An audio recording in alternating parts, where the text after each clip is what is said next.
Hello, I'm Natasha Hussein, and this is Newsfeed, your dose of what people are talking about online.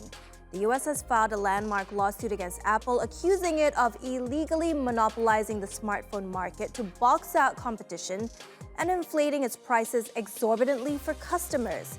The 88-page lawsuit filed by the Department of Justice, 16 states, and the District of Columbia argues that Apple violated antitrust laws, raking in billions of dollars to boost its bottom line, with practices that make it difficult for consumers to switch away from Apple to cheaper brands.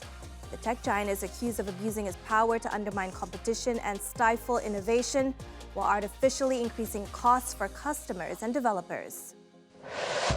Consumers should not have to pay higher prices because companies break the law. We allege that Apple has employed a strategy that relies on exclusionary, anti-competitive conduct that hurts both consumers and developers. For consumers, that has meant fewer choices, higher prices and fees, lower quality smartphones, apps, and accessories, and less innovation from Apple and its competitors. For developers, that has meant being forced to play by rules that insulate Apple from competition. And as outlined in our complaint, we allege that Apple has consolidated its monopoly power, not by making its own products better, but by making other products worse. You hear that? According to the DOJ, you, the consumer, and many others in the smartphone ecosystem are being manipulated by Apple. It's the second antitrust case against Apple in the span of a month after the EU hit the tech giant with an unprecedented $2 billion fine for using its dominant market position to thwart music streaming competition. So could Apple suffer the same fate in the US and be hit by a massive fine? Well, Andy is in DC with some answers for us. What happens when the U.S. Justice Department takes on one of the world's biggest tech companies? Well, we're going to find out. The U.S. Justice Department on Thursday filed an antitrust, anti-monopoly lawsuit against Apple for how it runs its iPhone business and its App Store. The Justice Department says that Apple unfairly prevents other companies from accessing the hardware and software on its iPhones, and that it stifles competition and hurts consumers and drives up costs for everybody. If you are not happy with the price, you don't have to buy. They are not threatening you to buy it. It's absurd how high something that we utilize and honestly need.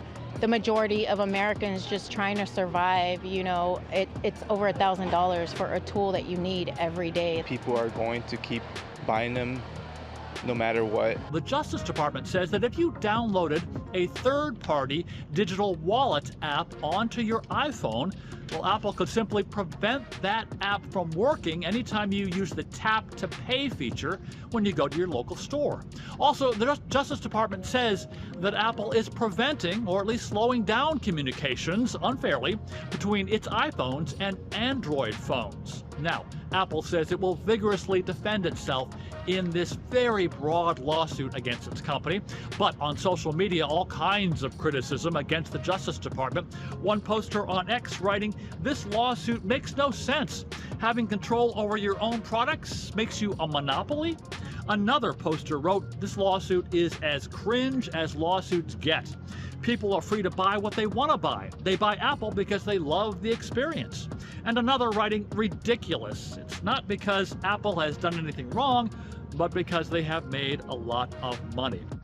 Well, the end result of all this? Well, analysts think that eventually Apple could have to pay a fine of billions of dollars, but that its business model, its ecosystem in its iPhones won't be severely affected. But don't expect any resolution anytime soon. It could be years before all of this is resolved. That's all part of the U.S.'s ongoing crackdown on big tech. Now, March 22nd marks World Water Day, held annually. The UN Day focuses on the importance of the planet's most precious resource. But around the world, more than 2 billion people don't have access to clean water due to climate issues or poor resource management. In South Africa, taps regularly run dry as the country faces an acute shortage, and it's mostly man-made. A recent report revealed that nearly half of the country's water supplies are contaminated. Additionally, 67% of wastewater treatment facilities are on the brink of collapse. And throw in frequent power cuts, anger is growing. Violent protests reminiscent of the days of apartheid have swept several parts of the country. And with elections scheduled in a few months, the party Nelson Mandela once led is poised to face its stiffest opposition to date. Crystal filed this report from Cape Town.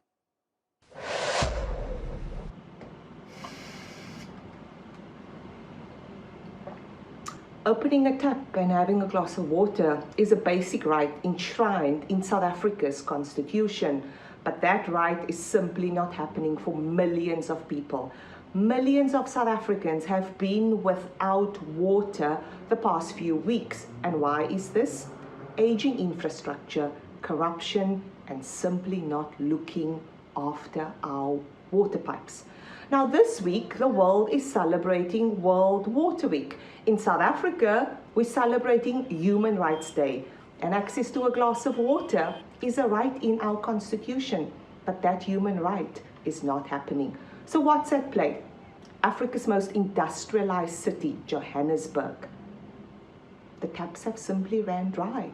For the past few weeks, people have not been able to drink a glass of water. There's been no water in their taps. They haven't been able to take a bath, and they are simply waiting. What is happening there? Concerns persist about the city's management of the crisis. Mayor Kabelo Gwamanda outlines a 10-year plan to assess and address the infrastructure issues, with investments proposed in a local water purification system. He said that the 10-day water outage was a result of a lightning strike at one of the stations that supply energy to Rand Water's infrastructure. But it was later found after investigation that one of the valves had been closed, resulting to its further delay of the water supply. Corruption, not maintaining water pipes, and then there's the added woes of no electricity. But Johannesburg is not the only city. We've seen it in Durban, we've seen it in East London, we've seen it in rural villages. Even here in Cape Town, some communities are also struggling to access water. Now this year is a very important year in South Africa's history. 30 years since the fall of apartheid, 30 years since our first democratic election. And this year, in 2 months' time, we are going to have the most competitive election and a real possibility that the ruling African National Congress might not win this election. And why is this so? Water. So what you see around you today is that frustration, that intolerance for a weak government. We need change. We need them now. At the end of the day, we pay our taxes. Now show us what it's for. Enough of this finger pointing, enough. It's got to come to a point where there is accountability, plans of action, and follow through. That's it. Oh, we need water. Government should supply. Yes, we're paying for nothing, paying for air. It's become a major election issue. Political parties are jumping on the bandwagon and blaming each other. And the fact is, for millions of people, they cannot open their taps to get water. Nickelodeon was one of the main sources of entertainment when I was a child. Amanda, that's enough popcorn. I know what I'm doing. I loved all that, and it was huge, much like many other shows that came from the network in the late 90s and early 2000s. Sadly, as the years passed, cracks started appearing in our favorite childhood memories, with former child stars started speaking up about abuse from that era. A new documentary has put that abuse back in the spotlight, shedding light on the dark side of kids' TV. And these latest allegations, including sexual abuse and gender discrimination, are sure to get rid of any fondness for your favorite childhood TV shows. To hear that Brian Peck was a sexual predator, it made me wonder immediately about who was being hurt. Who it is, when it happened, where it happened, I have no idea. It wasn't dealing with anybody on the shows or anything, right? It was a child actor. On one of our shows? Yes.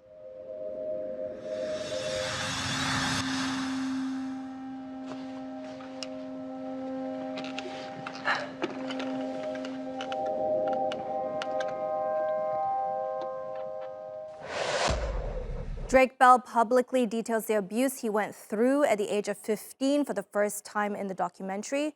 Now, his abuser, dialogue coach Brian Peck, was registered as a sex offender and went to jail for 16 months.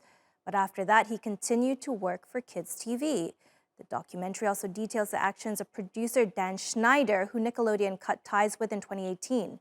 Schneider is accused of including adult jokes in kids' sitcoms, putting child actors in sexually suggestive scenes, forcing female writers to split one salary, and having an inappropriate relationship with Amanda Bynes, the star of The Amanda Show. While he rejected much of the allegations against him, he apologized in a recent interview. Watching over the past 2 nights was very difficult, me facing my past behaviors, some of which are embarrassing and that I regret, and I definitely owe some people a pretty strong apology. Let's talk about the massages. Okay. Watching the content yesterday, it was disturbing. It was wrong. It was wrong that I ever put anybody in that position. It was the wrong thing to do. I'd never do it today. I'm embarrassed that I did it then. I apologize to anybody that I ever put in that situation. And even additionally, I apologize to the people who were walking around Video Village or wherever they happened, because there were lots of people there who witnessed it who also may have felt uncomfortable. So I owe them an apology as well. Yeah. I don't know if that apology is going to cut it for many people. While Nickelodeon says it's investigating the claims and its priority is the well-being of all kids, the actors it employed as kids feel exploited. I was on this show. I was on The Amanda Show. I started that show when I was 13 years old. And I will never forget how young, how impressionable. It was crazy. So the fact that he was going through that, like, it hit me in my chest to see that. Because what I'm beginning to understand is that this was an environment that all of us were in. This was a toxic environment. It's unfortunate because we were kids. We were kids coming to do something that we love to do. So to put us in a situation where we were not protected, we were around pedophiles and people who did not have good intentions, you know, I mean, what are we supposed to do? Awful, awful stuff. And that's our show. Find our latest stuff on YouTube and do subscribe to our channel. See you soon.